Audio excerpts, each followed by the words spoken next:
देखी जा रही कई पोलिंग बूथों पर। लेकिन इन सब के बीच ज्यादा बातचीत के लिए हमारे साथ जो खास मेहमान जुड़ रहे हैं उनसे आपका परिचय करा देते हैं। मनीष शुक्ला हमारे साथ जुड़ रहे हैं, वरिष्ठ पत्रकार हैं। कुमार अमिताभ हमारे साथ जुड़ रहे हैं, वो भी वरिष्ठ पत्रकार है। बहुत बहुत स्वागत है आप दोनों लोगों का। लेकिन जी। सबसे पहले कुमार अमिताभ जी आपसे जानना चाहूंगी, क्योंकि देखिए जिस तरह से हमने 6 दौर की वोटिंग देखी, उसके बाद आज 7वें और आखिरी चरण के लिए मतदान हो रहा है। सबसे पहले आपका रिएक्शन आखिरी चरण के मतदान के लिए। ये उम्मीद है आज बेहतर वोटिंग होगी। छठे चरण में वोटिंग का परसेंटेज कुछ कम हो गया था।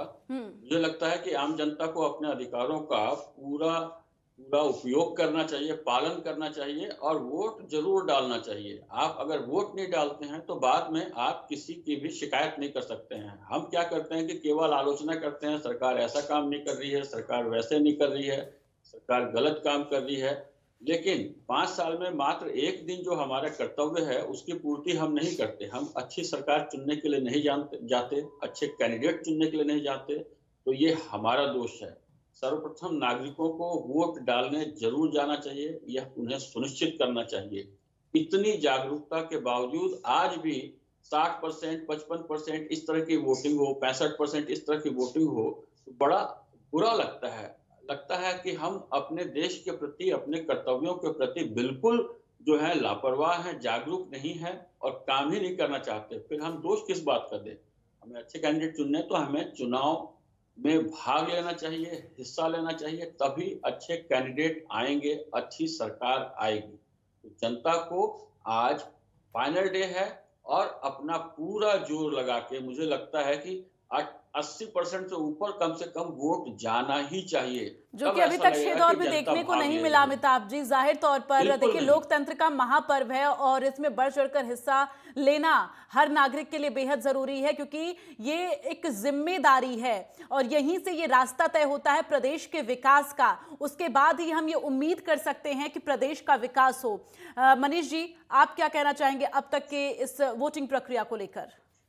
देखिए, 6 चरण जो बीते हैं, 349 सीटों पर अब तक जो चुनाव हुआ उनमें स्पष्ट रूप से ये एक सीधा पैटर्न चला रहा है कि 60 से लेकर 62 के बीच में जो है ऑन एन एवरेज जो वोटिंग हुई है। और आज जो है अभी बहुत ही बिल्कुल एक शुरुआती समय है और जो 9-10% के आसपास एक एवरेज दिख रहा है इन 9 जिलों में जो दिख रहा है। 54 सीटों पर नजर आ रहा है कि जनता जो है अभी तक घर से नहीं निकली है। तो या तो सुबह का है, एक मौसम थोड़ा सा अभी बदलेगा, धूप होएगी, खिलेगी और फिर 9-10 बजे के बाद एकदम से भीड़ जो निकलती है घरों से, तो वो अभी देखने को मिलेगा। और निश्चित रूप से जो अपने यहाँ के जो प्रत्याशी हैं या जो जागरूक लोग हैं, मतदाता हैं, एक दूसरे को अगर आपस में कहें कि भाई घर से चलो वोट दो, चल के वोट आपका अधिकार है, वोट देना आपका कर्तव्य भी है, तो एक दूसरे से संदेश जो एक माउथ कन्वेंसिंग है उसके जरिए भी लोग घर से बाहर निकलते हैं। और ये जो अभी तक का जो एक पैटर्न नजर आ रहा है ये है कि जनता उदासीन नहीं है, लेकिन ये बहुत ज्यादा उत्साहित भी नहीं है। तो ये उत्साह कहीं ना कहीं जगाना पड़ेगा और वोटिंग परसेंटेज को बढ़ाने के लिए एक दूसरे को आदमी को जागरूक करना पड़ेगा, ऐसा मेरा मानना है। जी। बिल्कुल। अमिताभ जी, देखिए जिस तरह से मतदान प्रक्रिया आगे बढ़ रही है और आखिरी दौर चल रहा है जाहिर तौर पर, और सभी राजनीतिक पार्टियां जीत का दम भर रही हैं, लेकिन अब तक का जो आपका सियासी समीकरण है वो क्या कहता है? क्योंकि 6 दौर तो आपने देख लिया, आखिरी अंतिम दौर जो है वो आज चल ही रहा है। तो इन सब के बीच आपका सियासी समीकरण क्या कहता है? देखिए, बड़ा 2 तरीके से मैं देख रहा हूँ। एक तो मैं बहुत सरल तरीके से देख रहा हूँ, तो ऐसा लग रहा है कि बीजेपी का अपर हैंड है और वो आराम से सरकार बना रही है। लेकिन कभी-कभी ऐसा लगता है कि कहीं-कहीं कुछ जटिलताएं हैं। जैसे पिछले दौर में जो परसेंटेज वोटों का देखने को मिला और जिस तरीके से लोगों की भीड़ दिखी, मुझे ऐसा लगता है कि छठे दौर में सपा को भी थोड़ा-सा बेहतर मत प्रतिशत मिला है। तो सपा कहीं न कहीं टक्कर देती नज़र आ रही है। बाकी दलों का बिल्कुल ऐसा लग रहा है कि कोई चुनाव है ही नहीं। बसपा शायद कुछ सीटें ले जाए, लेकिन अभी भी मैं जो महसूस कर रहा हूँ कि उत्तर प्रदेश में भाजपा सरकार बना रही है। ऐसा हो सकता है कि ग्रामीण क्षेत्रों में जिस तरह का उत्साह जो हमने मीडिया चैनलों के थ्रू देखा था, जिस तरीके से लोग बात कर रहे थे, महिलाएं बात कर रही थी, ऐसा हो सकता है कि बीजेपी की बम्पर जीत हो इसमें, ऐसा संभव है।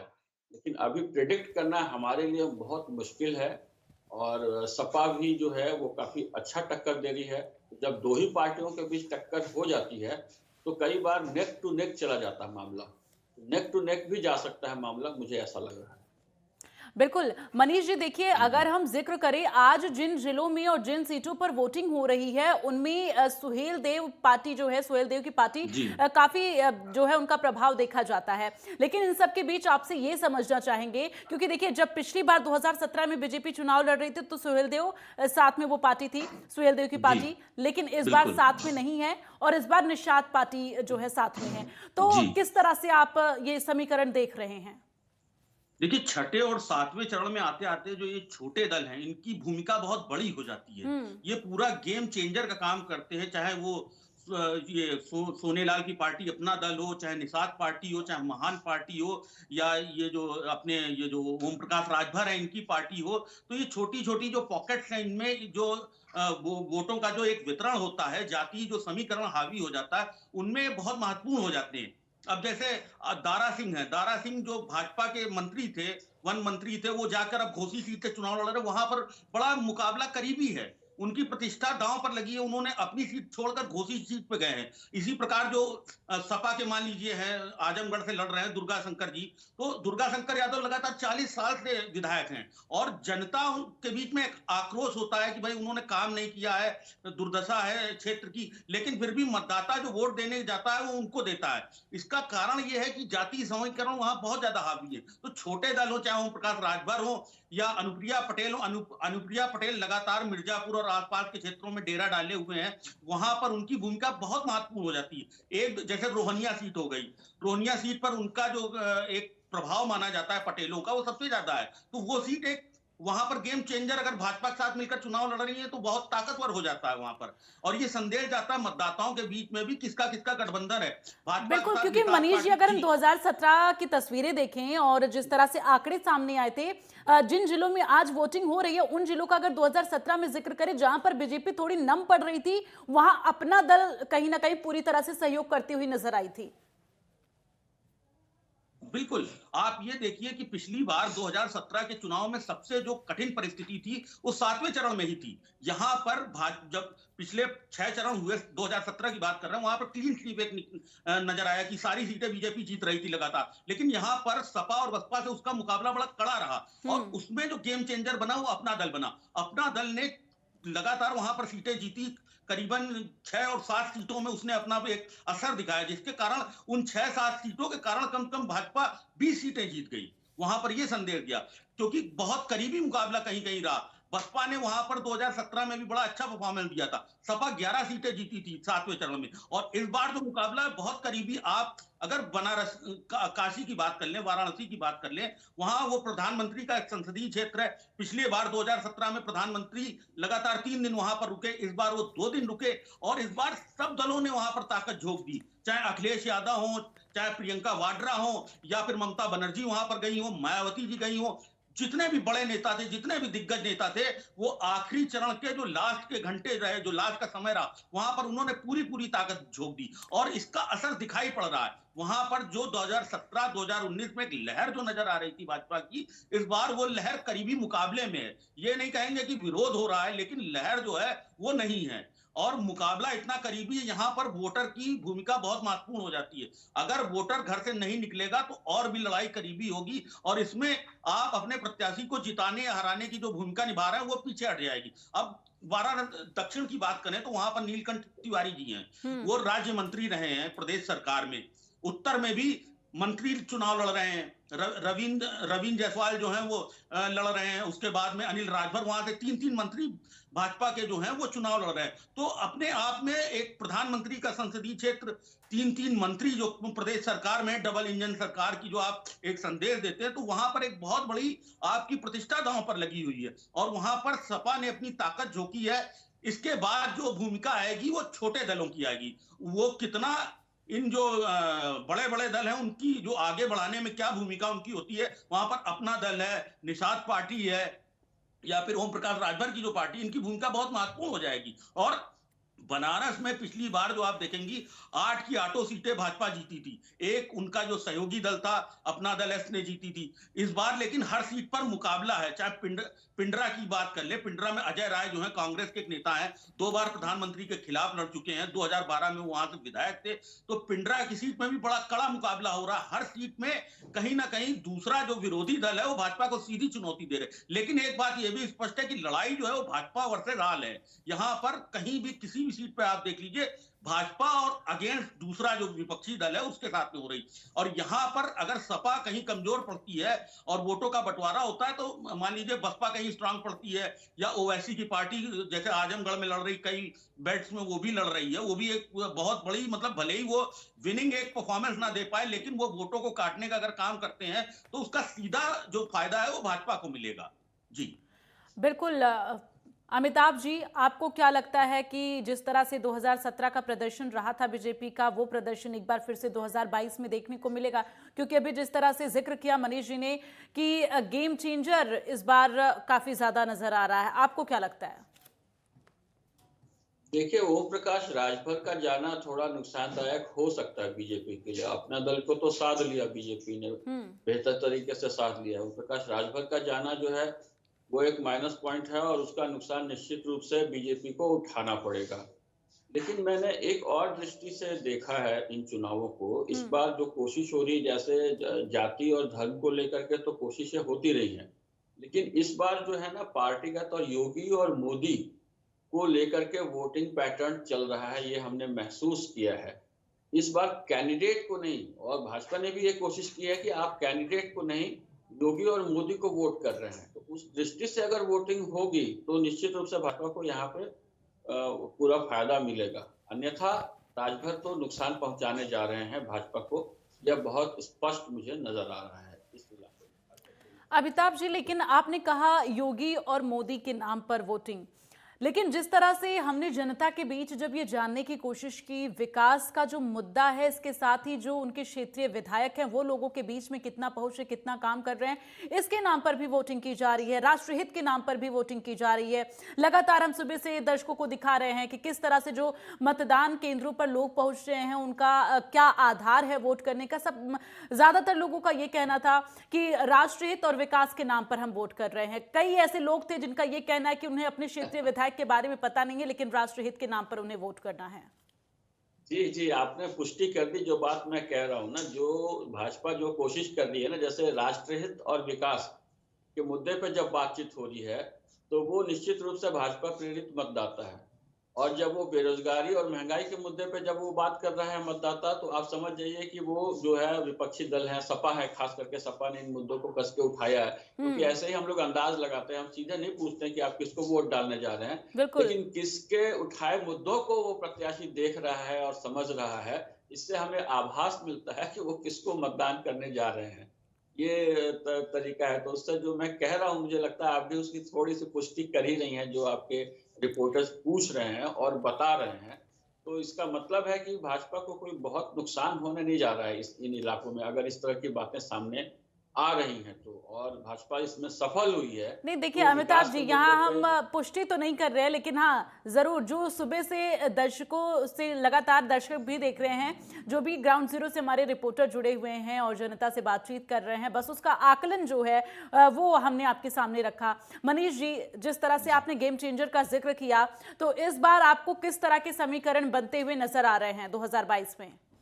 देखिए, गेम चेंजर एक तो छोटे दल है और दूसरा गेम चेंजर जो है वो भाजपा की जो इस कोरोना काल में जो इन्होंने राशन वितरण और जो ये दवाएं पहुंचाई हैं, या लोगों को जो भले ही माहौल जो भी बनाया गया हो, निश्चित रूप से कोरोना काल में बहुत ज्यादा एक वो रहा, एक अफरा तफरी की स्थिति रही है। दूसरे जो कोरोना की दूसरी लहर में लोग एकदम से मरे हैं, डेल्टा जब वो आया था। लेकिन जो सरकार ने घर घर तक राशन पहुंचाया, जो आज तक स्कीम चल रही है, वो अपने आप में गेम चेंजर है, क्योंकि गरीब आदमी इसमें बहुत ज्यादा लाभान्वित हुआ है। उसको जब नौकरी नहीं थी, जब काम धंधा नहीं था, वो घर पे बैठा हुआ था, उसको जब राशन मिल रहा था तो अपने आप में एक बहुत बड़ा जो है मरहम का काम कर रहा था। तो एक जो आक्रोश था, एक लहर, जो गुस्से वाली जो बात होनी चाहिए थी, वो कहीं नहीं दिखी। जबकि इतना आप 2 साल तक आप किसी समस्या से पीड़ित रहे हों, तो उसके बाद में गुस्सा अपने आप फूट पड़ता है। तो वो गुस्सा नहीं दिखा, इसका मतलब ये एक पॉजिटिव बहुत भी संदेश जा रहा है, और वो साइलेंट वोटर है। वो जाति और धर्म से ऊपर उठकर जो है, वो विकास के नाम पे, जो असली विकास जिसको कहते हैं, उस नाम पे भी वोट कर सकता है। अब वो किस ओर जाता है वोटर, अगर वो घर से निकलता है, क्योंकि हमने पिछले सारे चरणों में देखा है कि गांव में वोटिंग शहरों की अपेक्षा ज्यादा हुई है। मध्यम वर्ग भले ही निराश रहा हो, लेकिन जो गरीब वर्ग है उसने, या गांव के जो पिछले, आप ये देखिए कि इसमें मुद्दा उठाया, किसानों का मुद्दा उठाया, लेकिन ये नहीं रहा, गांव में वोटिंग परसेंटेज बहुत अच्छा रहा। और जब आप लोगों ने, जैसा भी आपके पत्रकार और जो भी रिपोर्टर फील्ड पे रहे हैं, जिन्होंने जीरो ग्राउंड से रिपोर्टिंग की है, उन्होंने अपने आप में पाया कि किस किस तरह से जनता जो अपनी राय व्यक्त कर रही है। तो जनता अपनी राय को किस तरह से ईवीएम में दर्ज करती है, वो अपने आप में देखना होगा। लेकिन अभी तक का माहौल यही है कि जनता घरों से निकलेगी और वोट देने के लिए आगे आएगी। ये एक महत्वपूर्ण है। जी बिल्कुल। मनीष जी, जिस तरह से हम लगातार जिक्र कर रहे हैं सभी राजनीतिक पार्टियों का, तो यहाँ पर हम सपा और बीजेपी की कांटे की टक्कर की बात कर रहे हैं, लेकिन इन सब के बीच सपा और साथ ही बीजेपी की तो टक्कर नजर आ रही, लेकिन बसपा और कांग्रेस और भी तमाम जो राजनीतिक पार्टियां, वो कहां आपको नजर आ रही हैं? देखिए, बात केवल मीडिया में ही ये चल रही है कि डबल इंजन की सरकार है या फिर अखिलेश की बहार है। तो दोनों ओर से एक दिखाया जा रहा है कि मुकाबला जो है वो सपा वर्सेस भाजपा के बीच में हो रहा है। लेकिन आप ये देखेंगे कि जो मायावती ने जिस तरह का उन्होंने रणनीति अपनाई है, एक साइलेंट होके वो अपने जो काडर, मायावती का एक बसपा का जो वोटर होता है, वो कहीं भी काडर इधर से उधर नहीं होता है। 20, आप पिछले 20 सालों का अगर देख लें तो 20% के आसपास लगातार उनका जो है, उनका मतदान बना रहा है, जो उनको वोट मिलता है। तो उनका वोट बैंक स्थिर है। अगर उसमें उन्होंने इस बार, मायावती ने क्या किया है बसपा ने, कि मुसलमानों को, मुस्लिम जो कैंडिडेट है वो सबसे ज्यादा देने वाली पार्टी बसपा है। तो बसपा को उस तरह से अगर देखें, मुस्लिम और जाटव अगर दोनों मिल गए तो अपने आप में वोट बैंक बहुत बड़ा हो जाएगा, और वहां पर जो है लड़ाई कांटे की हो जाएगी, त्रिकोणीय मुकाबला हो जाएगा। उसमें भाजपा, बसपा और सपा तीनों आपस में भिड़ेंगे, और वहां पर कांग्रेस अपने आप में एक महत्वपूर्ण भूमिका निभा रही, क्योंकि लंबे समय बाद आपने देखा होगा कि प्रियंका गांधी जो है वो लगातार सक्रिय रही है, और यहां पर उन्होंने कहा है कि जब तक बदल नहीं देंगी माहौल, भले ही वो इस बार साफ उन्होंने कहा है कि हम सत्ता में आए या ना आए, सत्ता हमारा जो है वो लक्ष्य नहीं है। हमारा लक्ष्य है माहौल को बदलना, एक जनता को संदेश देना कि उनके लिए कोई खड़ा हुआ है। तो प्रियंका गांधी लगातार हर क्षेत्र में गई है, उन्होंने रोड शो किए हैं, अच्छी खासी भीड़ उनके हर रोड शो में आई है, लोग उनको सुनने के लिए भी आए हैं। वोटों में कितना कन्वर्ट होते हैं ये अलग बात है, लेकिन उन्होंने एक संदेश जो दिया है, जो उनका जो एक नया एक बूथ वो बन रहा है, अपने आप में जो काडर वो तैयार कर रही है, तो आने वाले समय में इसका प्रभाव जरूर नजर आएगा। और इस बार अगर मान लीजिए मुकाबला बहुत करीबी रहा, तो इसके बाद इन दोनों दलों की भूमिका जो है 10 मार्च को अपने आप में महत्वपूर्ण हो जाएगी। हालांकि ऐसा होना एक दूर की बात है, वो तो एक भविष्य की बात है, एक आकलन की बात है, लेकिन ये है कि अगर मान लीजिए कहीं इस तरह का करीबी मुकाबला सपा और भाजपा के बीच में हुआ, तो इन दोनों दलों की भूमिका बहुत महत्वपूर्ण हो जाएगी। इनके कैंडिडेट किसको सपोर्ट करते हैं, क्या नहीं करते हैं, लेकिन मुकाबला अभी जो है बड़ा रोचक है, और जनता जो है इस मुकाबले में बड़ा अच्छा अपनी भागीदारी निभा रही है। जी बिल्कुल। अमिताभ जी, अभी देखिए मनीष जी ने त्रिकोणीय मुकाबले का जिक्र किया, लेकिन इससे पहले भी बहुत सारे मेहमानों से जब हमने ऐसे ही पैनल मौजूद था हमारे साथ, जब हम चर्चा कर रहे थे, तो वहाँ पर एक वरिष्ठ पत्रकार थे और राजनीतिक विश्लेषक भी थे, जो कि दोनों लोगों ने अपनी बात रखी थी कि कहीं ना कहीं जब रिजल्ट 10 मार्च को सामने आएंगे, उसके बाद बसपा जो है एक बड़ा निर्णय कुछ ले सकती है। उन्होंने इशारा किया कि बीजेपी में शामिल होने का। आपको क्या लगता है, आपका समीकरण क्या कहता है? नहीं, मैं बसपा बीजेपी में शामिल हो ऐसा तो कुछ मुझे बिल्कुल नहीं नजर आ रहा है। वैसे मनीष सर ने जो बातें कही हैं उसमें एक दो बहुत महत्वपूर्ण बातें हैं। जो राशन का वितरण हुआ है, निश्चित रूप से वो एक महत्वपूर्ण मुद्दा रहा है और लोगों को यह बहुत पसंद आया है। उस आधार पर अगर वोटिंग हो रही है और खास करके गाँव में अच्छी वोटिंग हो रही है, तो मुझे लगता है कि फिर भाजपा बम्पर जीत की ओर बढ़ रही है, जैसा कि अभी बताया गया उसके हिसाब से मुझे ऐसा लग रहा है।